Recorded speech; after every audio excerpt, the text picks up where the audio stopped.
What's up, guys? Welcome back to another video. Welcome back to another episode of Vlogmadan. I missed yesterday's episode because I was so busy with my first customer for my mobile mechanic business, RJMX Automotive. So if you guys need any mechanic work, tap in. Please help me out. Help me finish my car, please. But yeah, the only reason that it took so long was because he wanted a full service detail, as well as a oil change, which took me like 15 minutes. But the detail was really hard on me. He was a family friend, so I took his car home from his house. I didn't actually go to him. I took the car home, and I've never been the biggest fan of detailing. Like, I have OCD, so whenever I detail things, it has to be perfect, which is fine if it's my car. But if I'm doing it for someone else and it's like if I'm on a time crunch, if I have a deadline, I need the proper equipment first. Because, for example, when I wash a car at my house and it's like me or Ollie's car, it's whatever. But if it's my car, or if it's a customer's car, if somebody's paying me to do it for their car, then I need the right equipment, because I have a broken garden hose. I don't have a shop vac. I pretty much don't have all the heavy duty things to make it easier to detail a car. Like, I have a foam cannon, thankfully, but because the hose is broken, it wasn't working effectively, and then the sun dried out the soap, so I had to get the car wet again, and it's just a long process. So if I had a working equipment, it would have been a lot quicker. But I just realized that I rambled on in this video without even talking about what today's episode is going to be about. But today's episode is going to be about how my experience was with my first customer as a mobile mechanic, and I guess where we're going from there. But yeah, that's pretty much today's video, so I'm gonna get more into it after this. Alright, I don't know if you guys have noticed, but the sun is setting behind me because Maghrib is in like 15 minutes, and I'm speed running this video because I got busy again today, and I spent the last like hour and a half with Saad, the E90 owner that I met at the Dulles Landing meet. I was trying to code his car, but turns out he has a faulty FRM, so we couldn't do it, and that pretty much took a huge chunk of my time that I was planning to make this video with. So my first experience doing this is a lot different than when I work on my cars or work on friends' cars or helping a friend out, for example, because it's now become a job. So I have a deadline, I have to do this as fast as possible, and I have to do this with the highest quality possible. So like sometimes, like this is more relevant to when I was first starting out, but now I don't really make this mistake as much. Like, I can't take shortcuts or corners anymore because I'm doing other people's car and I don't want it to be like broken on the road. So I was gonna say something else, but I kind of forgot, so I will say it after this clip. Oh, I remember. So mechanically speaking, I want more mechanic orders or mechanic inquiries.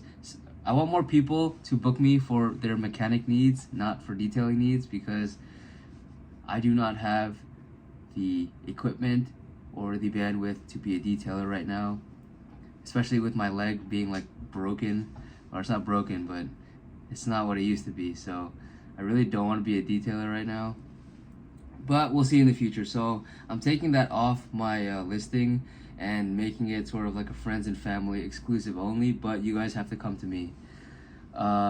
There's that. What else was I gonna say?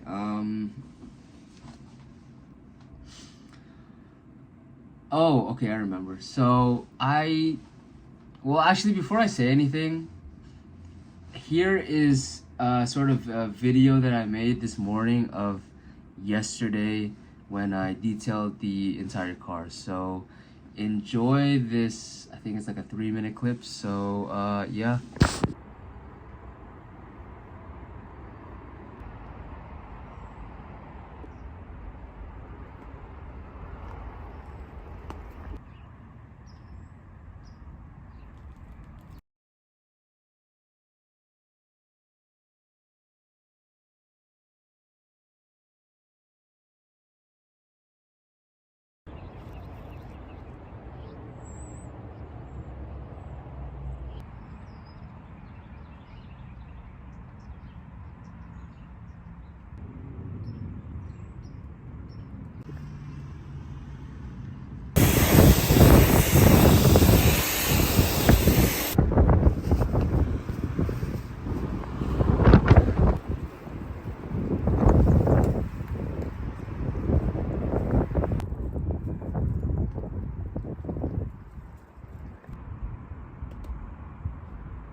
Alright, now that you guys have seen that, we're gonna talk about the elephant in the room, which is why I don't want to be a mechanic. It's ironic that I'm saying this now that I just launched my new business, but a lot of people have asked me why I don't just work at a shop as a mechanic and get certified. Because the reason is, I'm good at this stuff, but I do not want to be a mechanic. Like, I like cars. It's very hard to describe. Like, for me, working on cars is more of like a therapeutic thing because I like solving problems, but it's my car or a friend's car or whatever project I'm working on. It's not my job. Like, I'm not going into work to fix someone else's problem, if that makes sense. So when, like, same thing with detailing. I love detailing when it's like my car or doing it to a friend's car, but when it becomes like a job, it's like a lot of labor for not as much in return, only when you're starting out. If you actually hit the ground running and you get established, yes, you can charge better prices, but I don't want this as a profession. That's my main reason as to why I don't want to be a mechanic, regardless of me starting my new business. This is more of like a side hustle thing that I'm doing while I'm unemployed because I really want to finish my car by my birthday. It's funny how many times I've changed the deadline of when I want to finish my car.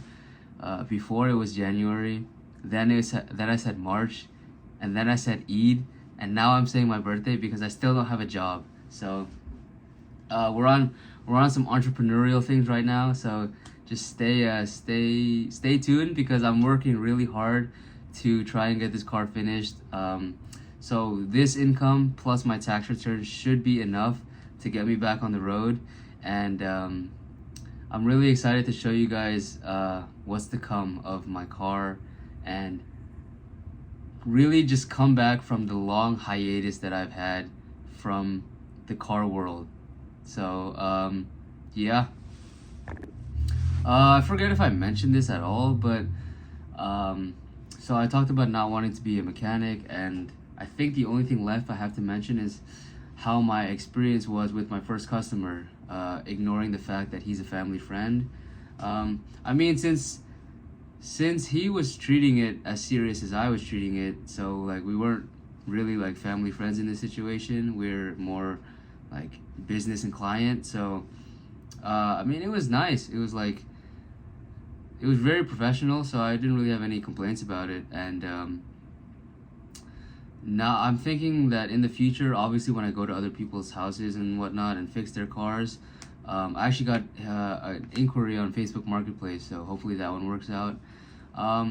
My experience doing this, because I'm solo, it's kind of, like I said, it's therapeutic for me because I get to just work on cars. But it's like, it's very hard to describe because now it sounds like I want to be a mechanic. I don't know. I may or may not be contradicting myself. If you guys understand what I'm talking about, leave a comment below because I don't know how to describe it. But professionally, I don't want to be a mechanic. This is just a side hustle. But my first experience doing this, it wasn't bad. It was just really physically taxing because of the detail part. And there was a lot of pet hair in the car, and I had to remove stains from the cloth seats without a shop vac, like the ones that have like the steamer built into it so you can just like suck all the liquid that's stained onto the seat. I had to do that with a spray bottle, warm water, soap, and a house vacuum, and it took me forever to do that. And it also took me forever to remove the cat hair because I just had well, I don't have it with me, but I have like a pet hair scraper thing. So yeah, other than that, first experience was really good. I wanted to do my absolute best, so I put in like 400% effort on this car because first impressions last. And now that I finished my first customer, we can now move on to future customers. So, and hopefully I did well on the car, well enough, I mean, to that the customer can help me spread the word and like talk about my reputation and whatnot. So yeah, that's pretty much it for today's video, guys. Sorry, it's just like kind of all over the place and like just kind of a ramble session, really. But stay tuned for tomorrow. Inshallah, we'll actually go to the Dulles Landing Cars and Coffee and not just wake people up and not go. But inshallah, everything works out. This has been your boy. Don't forget, nothing's impossible. I'll catch you guys in the next one. Peace out.